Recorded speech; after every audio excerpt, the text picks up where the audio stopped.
Hey everyone, and welcome to Linguist Rising. Today, we're going to tackle something that's right at the heart of everything we do. It's about the deep, kind of mind-blowing connection between our culture, the language we speak, and the very reality we all perceive. Let's jump in. You ever have that feeling you're in a conversation, you're both speaking the same language, but you just know something is getting lost in translation? You say one thing, they hear something totally different, and what should be a simple chat suddenly feels like you're walking through a minefield. It's a super common experience, right? And it tells us that this is about so much more than just words. I love this proverb because it totally reframes the problem for us. It suggests that a misunderstanding isn't just some random accident. Nope. It's a breakdown in the actual process of communication. And as we're about to see, that breakdown is often caused by these powerful, invisible forces we're usually not even aware of. So to kick things off, let's get into the mechanics of it. Why do our messages get so twisted and distorted on the way from one person to another, especially when different cultures are involved? On the surface, communication seems pretty straightforward. A sender has an idea, they encode it into a message, it travels to a receiver, and the receiver decodes it. Simple. But here's the catch. Along the way, there's always noise, all sorts of interference. But the real game changer is that the receiver decodes that message using their own cultural filter. So the message they get, it can be radically different from the one you thought you sent. To really wrap our heads around this, we need a good metaphor. And one of the best out there is the cultural iceberg. The idea is simple. Like a real iceberg, there's a small part of culture you can see above the water, but there's a much, much bigger part hidden underneath. First, let's talk about what's visible. But wait, what even is culture? Well, the social psychologist Geert Hofstede gave us this brilliant definition: the collective programming of the mind. I mean, just think about that. It's like the operating system for our social world. It's not hardware we're born with, it's software we learn, mostly when we're little kids.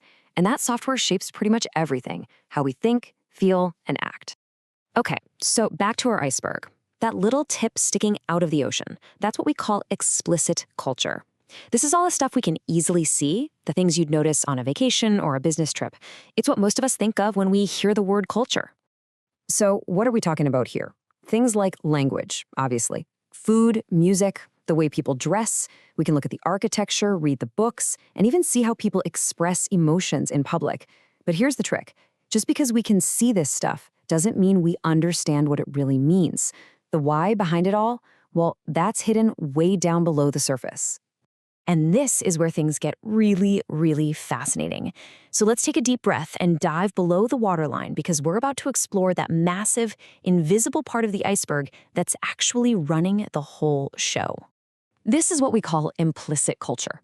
It's all the unspoken rules, the core values about family or respect, the attitudes about time, you name it. These are the things we just assume are normal or common sense. And this right here is where nearly all cross-cultural miscommunications happen. We're literally bumping into someone else's invisible rulebook without even knowing it. A huge piece of this implicit culture is just our communication style. I mean, think about it for a second. Where do you fall on these scales? Are you more direct or indirect? Formal or informal? Is your conversational style fast-paced or kind of slow and deliberate? The key is, whatever your style is, it feels completely natural to you. But to someone else, it could seem incredibly weird. Let's look at a couple of quick examples. Now, check this out. It's amazing how the exact same behavior gets interpreted in opposite ways. Direct communicators, which you see a lot in North America and parts of Europe, really value just saying what you mean. To them, it's honest and clear. But to someone from an indirect culture, maybe from parts of Asia where group harmony is key, that same directness can feel really blunt, maybe even rude. And on the flip side, that polite, indirect style can seem wishy-washy or even misleading to a direct communicator. I absolutely love this analogy. Some cultures talk like a game of ping pong. It's fast, it's energetic, and people interrupt each other all the time. But that's not rude, it's a sign of engagement. Then you have bowling cultures. Everybody waits patiently for their turn, they line up their thoughts, take their shot, and then wait for the next person. A ping ponger might think a bowler is passive or just not interested. And a bowler, they're probably thinking the ping ponger is super inconsiderate and a terrible listener. See, neither is right or wrong. They're just playing completely different games. Okay, so we've seen how culture basically writes the rulebook for how we interact. But now let's go even deeper. Let's ask a much bigger question. Does our culture actually shape the way we think and even the world we perceive? This is one of the all-time great debates in linguistics.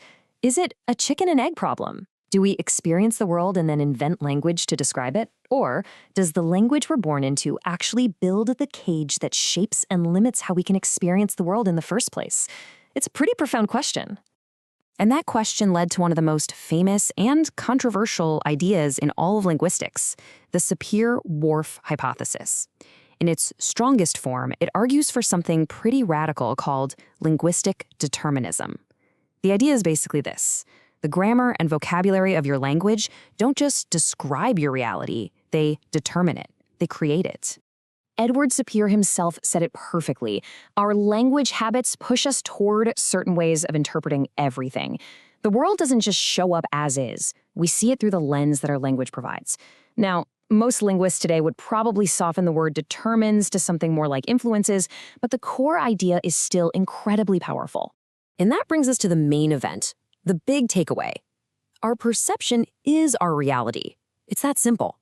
We don't see things as they are. We see things as we are. Culture, with language at its core, is the filter. It tells us what to pay attention to, how to sort our experiences, and what matters. It means two people from different cultures can look at the very same event and walk away with two completely different but equally valid realities. Okay, so this can all feel a little heavy. If we're all living in our own cultural bubbles, how do we ever truly connect? Well, here's the good news. Just by understanding all of this, we can get way better at it. So let's move into our last section and talk about some practical tools.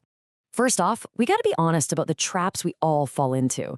There's ethnocentrism, that little voice that whispers, our way is better.